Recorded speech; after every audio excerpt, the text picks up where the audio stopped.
गुरुर्ब्रह्मा गुरुर्विष्णुः गुरुदेवो महेश्वरः गुरुसाक्षात् परब्रह्म तस्मै श्रीगुरवे नमः। अगजाननपद्मार्कं गजाननमहर्निशम् अनेकदं त्वं भक्तानां एकदन्तमुपास्महे। शरदिन्दुविकासमन्दहासां स्फुरदिन्दीवरलोचनाभिरामाम् अरविन्दसमानसुन्दरास्याम् अरविन्दासनसुन्दरीमुपासे। 2025 సంవత్సరం జూలై నెల 4వ రాశి కర్కాటక రాశి ఫలితాలు చెప్పుకుందాం. కర్కాటక రాశికి వచ్చేటప్పటికల్లా శుక్రుడు ఒక్కడు తప్పితే ఏ గ్రహం కూడా పూర్తిగా బాగాలేదు. అందులో కుజకేతువులు కలవటం కూడా చాలా ఇబ్బందికరం. ఆర్థిక సమస్యలు, మరి అవసరాలు డబ్బులు లేకపోవటం, మరి సమస్యలు పెరగటం, ఖర్చులు పెరగటం, ఖర్చులు పెరిగిన కొద్దీ డబ్బులు లేకపోవటం, మరి డబ్బులు రావటానికి తగినటువంటి పని లేకపోవటం, దాదాపు చాలా ఇబ్బంది, చాలా కష్టం. మరి ధనమూలం ఇదం జగత్ అన్నారు. డబ్బులు లేకపోతే ఏమీ లేదు, డబ్బులు లేకపోతే ఏమి కాదు. మరి కనీసం దాహం అయిందండి, మంచిని తాగుదాం, వాటర్ బాటిల్ తీసుకుందామంటే కనీసం మన దగ్గర 500 రూపాయలు ఉంటే చిల్లర కూడా ఇవ్వడు. 500 ఉంటే చిల్లర ఇవ్వడు, బాటిల్ ఇవ్వడు. మంచిని మానుకోవాలి, అసలు లేకపోతే ఎవడు ఇస్తాడు? మరి ఇట్లాంటి సమస్యలు బాగా ఎక్కువగా ఉన్నాయి. అయితే కర్కాటక రాశి చాలా మంచి రాశి. గురువు ఉచ్చలో ఉండటం చాలా విశేషం. కానీ ఎన్ని ఉన్నా సకల విద్యలు ఉన్నాయండి, ఏం లాభం? డబ్బులు లేవు. ఎందుకంటే లక్ష్మి ఉన్న చోట సరస్వతి ఉండదు, సరస్వతి ఉన్న చోట లక్ష్మి ఉండదు. గురువు బాగున్నా అంటే విద్య, జ్ఞానం మంచి వెనుగుడ గురువు వల్ల సంప్రాప్తం అవుతాయి. కర్కాటకానికి చంద్రుడు అధిపతి కావడం చేత కర్కాటక రాశి వాళ్ళకి మంచి జ్ఞానం ఉంటుంది, మంచి స్వభావం ఉంటుంది, శాంత స్వభావం ఉంటుంది. ఎవరితో శత్రుత్వానికి పోరు. ఎవరైనా శత్రువు వచ్చినా కూడా వాడిని మంచిగా మార్చేటువంటి మనస్తత్వం ఉంటారు. కానీ ఎన్ని ఉన్నా సరే మరి తినటానికి తిండి కావాలి. మాటలు అన్నం కాదు, అన్నం మాటలు కావాలి. మరి వాళ్ళ పరిస్థితి ఎట్లా ఉందంటే తినాలి, బతకాలి, పిల్లల్ని పోషించాలి అంటే ఏ రకంగానే డబ్బులు తేవాలి. ఏ రకంగా అంటే మోసం చేసో, ఎవరి ముంచో అట్లా చేస్తేనే జరుగుతుంది.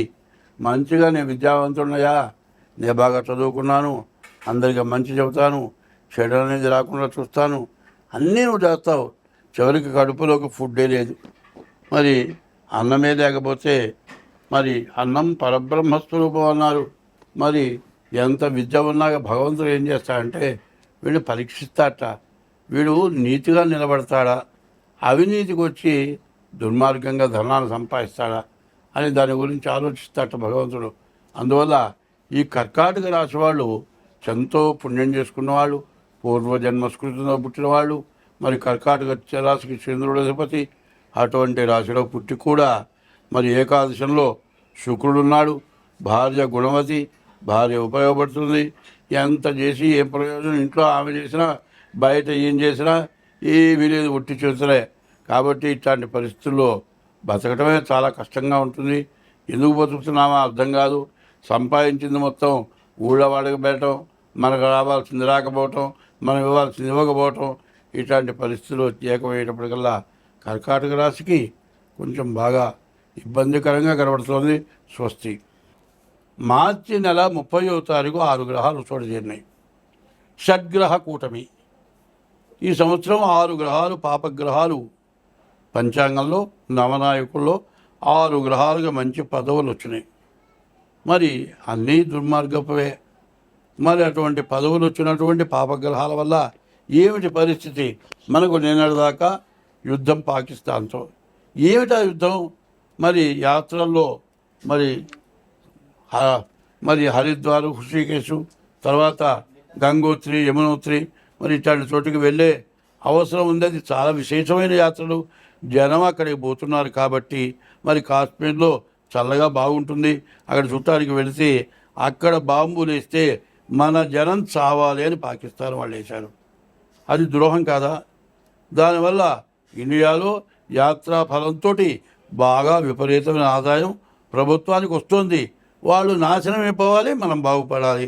ఇటువంటి దురాశతోటి పాకిస్తాన్ వాళ్ళు యాత్రకు పోయిన వాళ్ళని కనీసం కాళ్ళు పట్టుకున్నా కూడా పసిపిల్లల దగ్గర నుంచి చంపే భార్యను, కొత్తగా పెళ్ళైన భర్తలుంటే భర్తను చంపి ఇట్లాంటి దురాగతమైన పనులు చేసి మీ ప్రధానమంత్రి చెప్పుకో అన్నారు.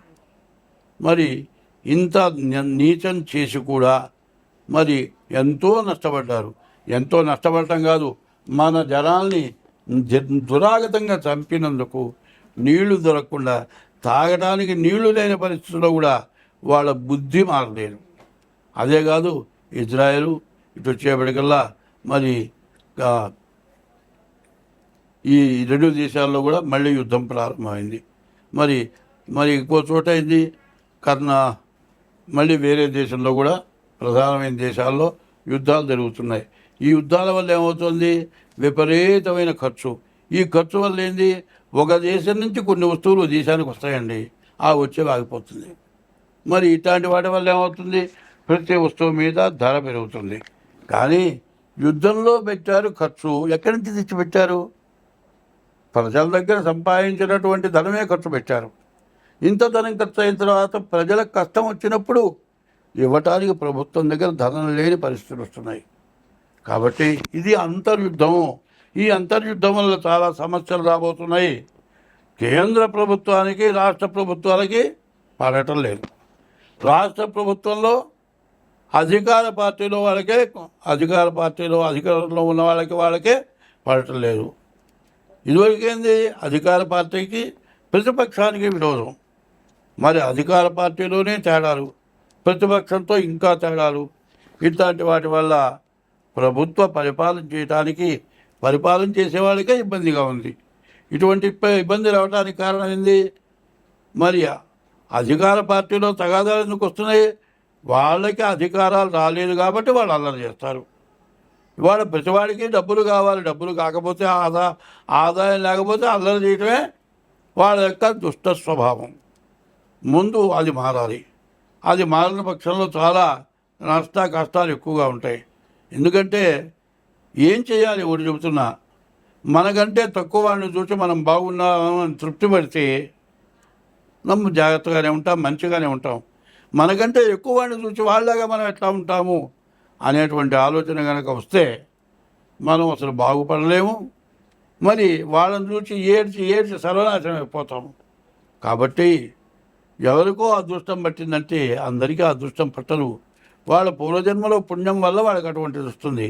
వాళ్ళని చూసి మనం ఏడవటం కాదు, వాళ్ళని ఆధారం పెట్టుకొని వాళ్ళ వల్ల బాగుపడదాం అనుకోవాలి.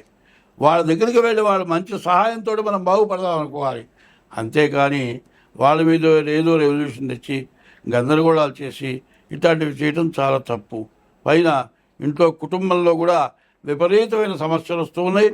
కుటుంబ సమస్యలు రాకుండా ఉండాలంటే అందరూ ప్రశాంతంగా ఉండాలి. ఒకటే చెబుతున్నా, తగాదాలు ఎందుకు వస్తాయి? రెండు చేతులు ఇట్లా కొట్టాలకు శబ్దం వస్తుంది, ఒక చెయ్యి ఎంతసేపు ఊపినా శబ్దం రాదు. కుటుంబంలోనైనా సరే ఇద్దరు పోట్లాడుకోవడం మొదలు పెడితే పోట్లాడుతోటే ఆగిపోతుంది. ఒకళ్ళు కొట్టారనుకోండి, అవతల వాళ్ళు నలుగురు వచ్చి మనల్ని కొడతారు. అక్కడ తెచ్చుకోవడం తప్పు కదా.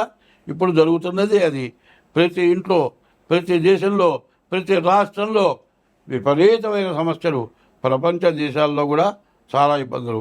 మరి ఉక్రెయిను, మరి ఈ ఇతర దేశాలు, ఇట్లాంటి దేశాల్లో సమస్యలు ఎక్కువైపోయినాయి. ఈ సమస్యల నుంచి మనం బయటపడాలి. హిందూ ధర్మం ఎట్లాంటిదంటే ధర్మంతో బతికేది హిందువు ఎప్పుడు కూడా దైవాన్ని నమ్మేవాళ్ళు హిందువులు. మనం దైవాన్ని పూజిస్తే ఏదైనా మనం చేయగలం. ఒకప్పుడు మనకు వచ్చినటువంటి కరోనాని పోగొట్టాలి అంటే మందు కనిపెట్టేవాళ్ళు హిందూ దేశంలో వాళ్ళే.